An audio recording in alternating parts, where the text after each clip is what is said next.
നമ്മുടെ നാട്ടിൽ സുലഭമായി കാണുന്ന ചുണ്ടങ്ങ കൊണ്ടുള്ള ഒരു കറിയാണ് ഇന്ന് പരിചയപ്പെടുത്തുന്നത്.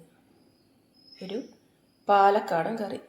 ചുണ്ടങ്ങ കറി വയ്ക്കുന്നതിനായിട്ട് അതിൻ്റെ വാലെല്ലാം മുറിച്ച് മാറ്റിയിരിക്കുകയാണ്. ഇനി ഇത് നമുക്ക് ഒരു ഉരകല്ലിൽ ഒന്ന് ചതച്ചെടുക്കാം.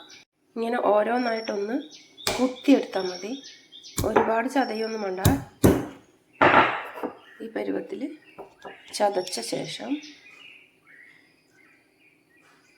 നമുക്കൊരു പാത്രത്തിലേക്ക് ഇട്ട് കൊടുക്കാം. എല്ലാ ചുണ്ടങ്ങയും കുത്തിച്ചതച്ചെടുത്തിട്ടുണ്ട്. ഇതിനൊരു കയ്പും കറയും ഉണ്ട്. അത് നമുക്ക് കളഞ്ഞെടുക്കണം.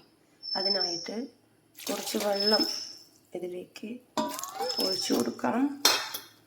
അതിനോടൊപ്പം കുറച്ച് മഞ്ഞൾപ്പൊടി ഇട്ട് ഇതിൻ്റെ കറ കളയാൻ പോവുകയാണ്.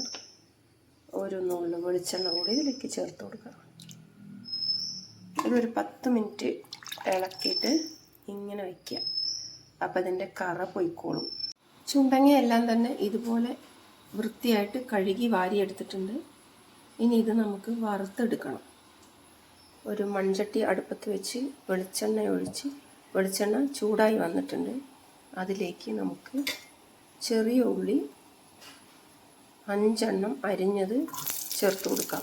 ഉള്ളി ഒരു വിധം മൂത്ത് വരുമ്പോൾ നമ്മൾ ഈ കറ കളഞ്ഞെടുത്തിട്ടുള്ള ചുണ്ടങ്ങ അതിലേക്ക് ചേർത്ത് കൊടുക്കാം.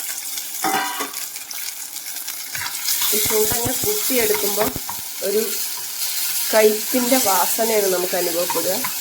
അത് ഈ കറ കളഞ്ഞ് കഴുകി വാരി എടുക്കുമ്പോൾ ആ മണം പോയിരിക്കും. ഇത് നല്ലപോലെ നമുക്ക് വറുത്തെടുക്കണം.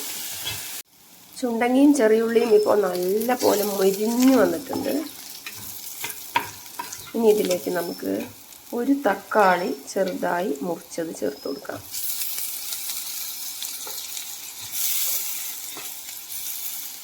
ഈ ഒരു ചുണ്ടങ്ങയ്ക്ക് വിരശല്യത്തെ തടുക്കാനും പ്രമേഹത്തെ നിയന്ത്രിച്ച് നിർത്താനുമുള്ള കഴിവുണ്ടെന്ന് പഴമക്കാർ പറയുന്നുണ്ട്.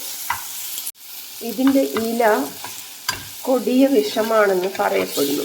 അതുകൊണ്ട് തന്നെ ജീവജാലങ്ങളൊന്നും ഇതിൻ്റെ ഇല ഭക്ഷിക്കാറില്ല.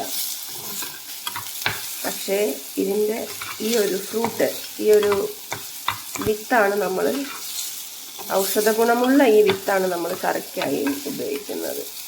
ഇതിൻ്റെ പൂവോ ഇലകളോ തണ്ടോ നമ്മൾ ഉപയോഗിക്കാൻ പാടുള്ളതല്ല എന്നും കൂടി പറയട്ടെ.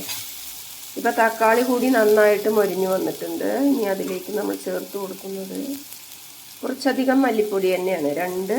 2-2.5 ടീസ്പൂണോളം മല്ലിപ്പൊടിയാണ് ചേർത്ത് കൊടുക്കുന്നത്. 2.5 ടീസ്പൂൺ മല്ലിപ്പൊടി ചേർത്ത് കൊടുത്തിട്ടുണ്ട്. അതോടൊപ്പം 1 ടീസ്പൂൺ മുളക് പൊടിയും 1/4 ടീസ്പൂൺ മഞ്ഞൾപ്പൊടിയും കൂടി ചേർത്ത് ഇത് നല്ലപോലെ ഒന്ന് ഇളക്കി കൊടുക്കുക. ഈ പൊടികളുടെയൊക്കെ ഒരു മണം പോയി കിട്ടാൻ വേണ്ടിയിട്ടാണ് നല്ല പോലെ ഇത് ഇളക്കി ഒന്ന് തീ താത്തിയ ശേഷം വേണം ഇളക്കാൻ. ഒന്ന് ഇളക്കി കൊടുക്കുന്നത്. അപ്പോൾ ഇതിൻ്റെ മണമെല്ലാം പോയിട്ടുണ്ട്. ഇനി നമുക്കിതിലേക്ക് ഒരു ചെറുനാരങ്ങ വലിപ്പത്തിൽ പുളി കലക്കിയതാണ് ഒഴിച്ചു കൊടുക്കുന്നത്. പുളി നമ്മുടെ പാകത്തിനനുസരിച്ചെടുക്കാം. കുറച്ച് ഒഴിച്ചു കൊടുത്ത ശേഷം പിന്നെ നമുക്ക് നോക്കിയിട്ട് ഒഴിച്ചാൽ മതിയാകും.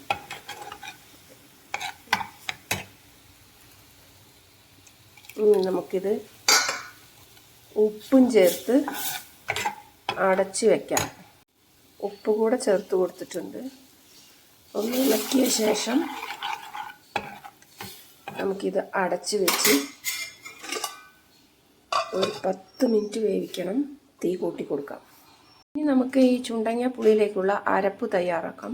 അതിനായിട്ട് ഞാനിവിടെ ഒരു 7 ചെറിയുള്ളി വറുത്തെടുക്കാൻ പോവുകയാണ്. ചെറിയുള്ളി മൊരിഞ്ഞു വന്ന ആ സമയത്ത് കുറച്ച് കടുകും കുറച്ച് ഉലുവയും ഒരു 1/4 ടീസ്പൂണോളം രണ്ടും ചേർത്ത് കൊടുത്തിട്ടുണ്ട്.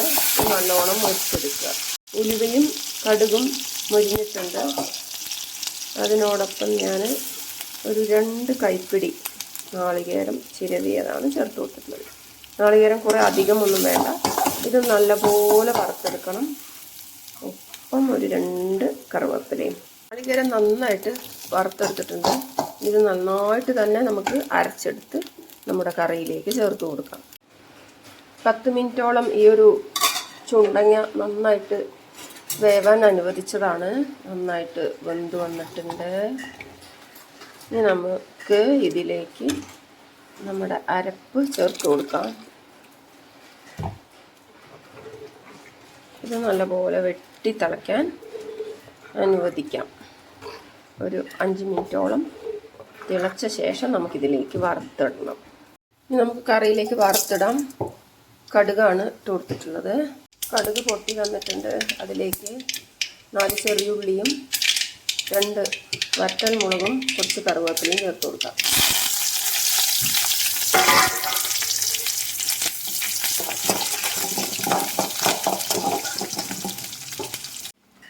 തിളച്ച് മറിഞ്ഞ് ചുണ്ടങ്ങ പുളി നല്ല കളറായി വന്നിട്ടുണ്ട്. വറുത്തിട്ടിട്ടുണ്ട്. ഇതിന് നമുക്ക് ചോറിലേക്ക് ഒഴിച്ചുണ്ണാം.